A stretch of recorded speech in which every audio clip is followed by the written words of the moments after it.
बिलासपुर राज्य, जहाँ 3 भाई रहते थे।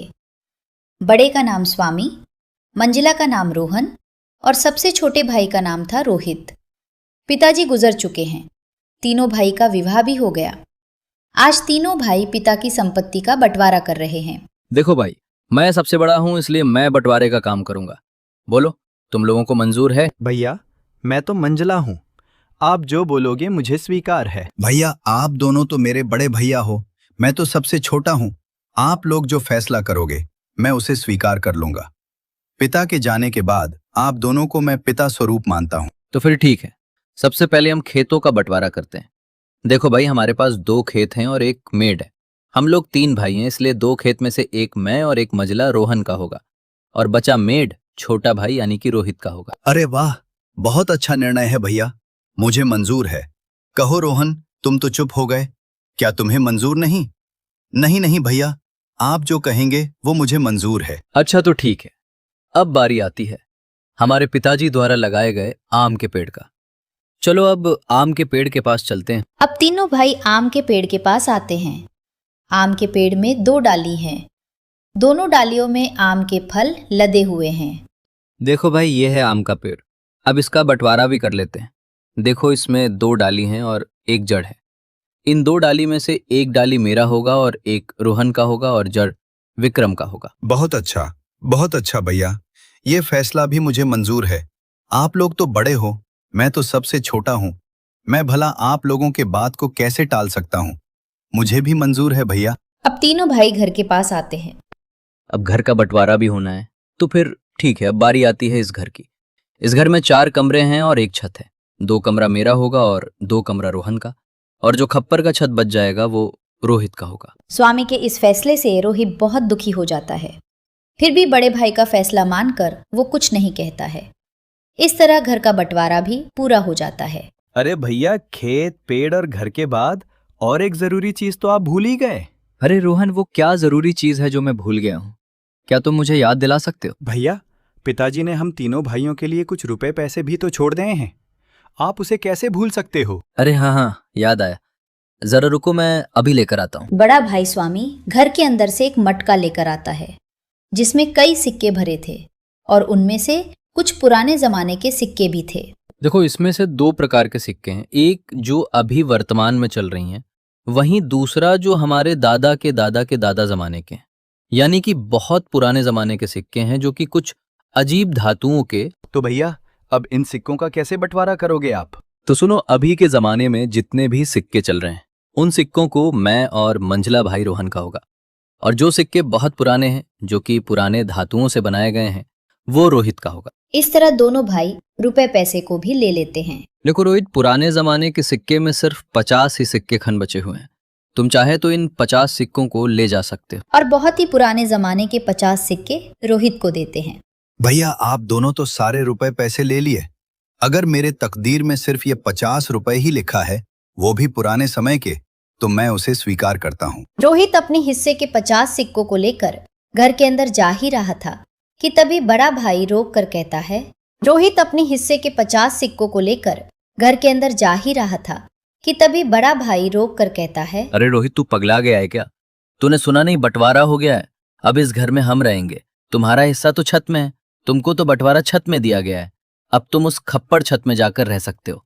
इस घर के अंदर अब तुम नहीं रह सकते। अब ये घर हम दोनों का हुआ। भैया, आप ये कैसी बातें कर रहे हो? मैं कहाँ जाऊंगा?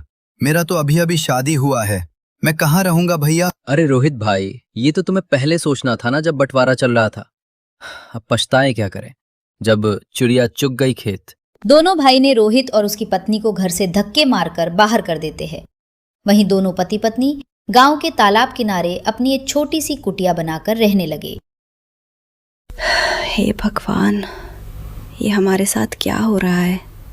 अब न घर का रहे न घाट का, कैसे चलेगा जीवन?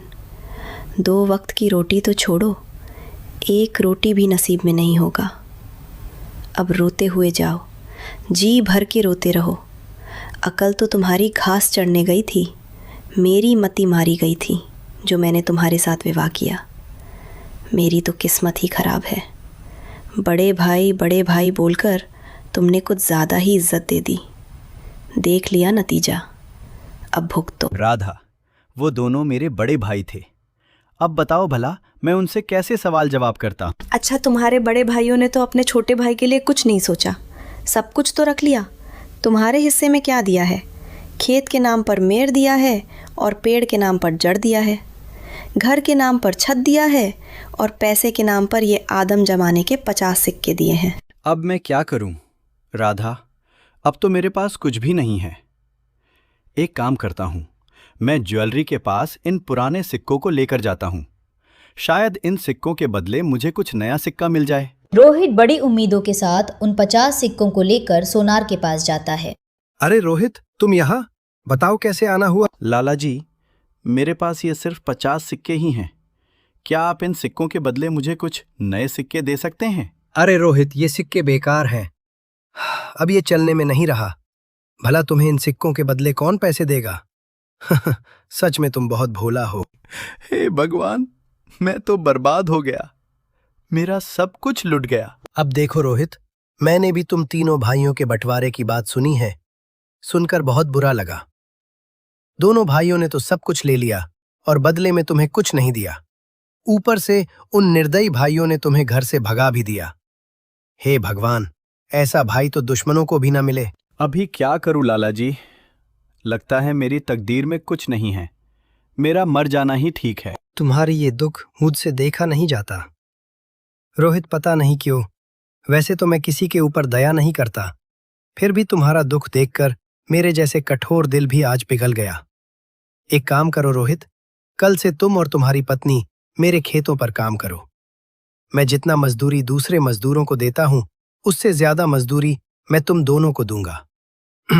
वैसे भी तुम्हारे पास अभी कोई काम नहीं है। हाँ लाला जी, मैं आपके यहाँ काम करूंगा, मेरी पत्नी भी काम करेगी। ठीक है रोहित, तो फिर कल सुबह से खेत पर काम के लिए आ जाना, और ये तुम अपने सिक्के अपने पास ही रखो।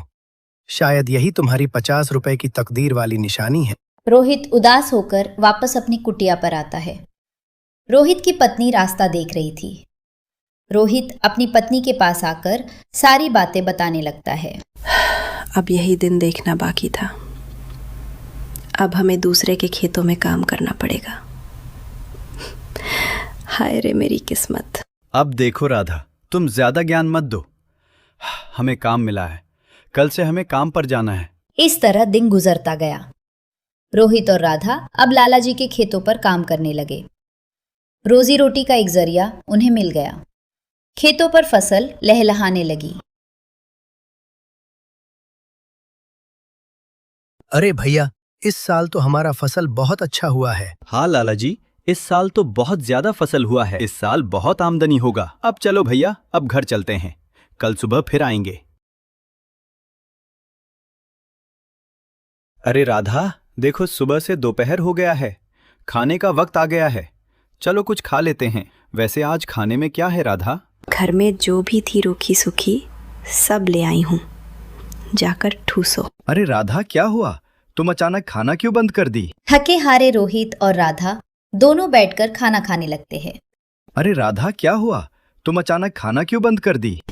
नहीं नहीं, कुछ नहीं, मैं तो बस ऐसे ही कुछ सोच रही थी। क्यों राधा, क्या हुआ? बताओ भी। देखो ना, हम कितना काम करते हैं, सुबह से लेकर शाम तक, ऐसा कब तक चलेगा?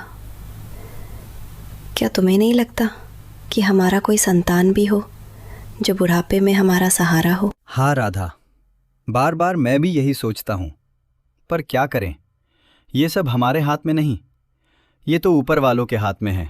पता नहीं किस जन्म की सजा भुगत रही हूँ। भगवान ने तो हमसे मुंह मोड़ लिया है, बेघर होकर हम भटक रहे हैं। हमारे भाग्य में कुछ नहीं, ना कोई संतान, ना कोई जमीन जायदाद। हाँ राधा, अब तो भगवान पर भी भरोसा उठने लगा है। रोहित और राधा दोनों बातें ही कर रहे थे कि तभी वहां अचानक एक तोता आकर बैठ जाती है। अरे अरे, ये देखो। ये तो एक तोता है, हमारे पास ही आकर बैठ गई।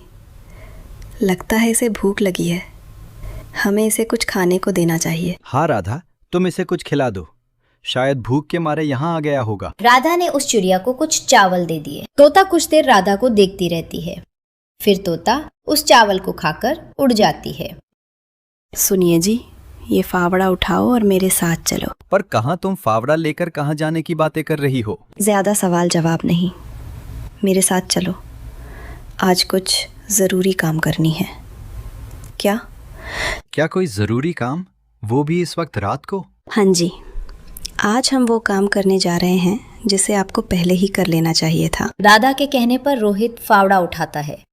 दोनों पति पत्नी अपने उस खेत के मेड़ पर आते हैं जो उन्हें बंटवारे पर मिला था। राधा, ये तो हमारा मेड़ है, और वहाँ पे जो फसल लगी है, जहाँ पानी भरा हुआ है, वो तो मेरे दोनों बड़े भाइयों का खेत है, और हम जहाँ खड़े हैं यही हमारा मेड़ है। इसीलिए तो मैं तुमको यहाँ लेकर आई हूँ बुद्धू।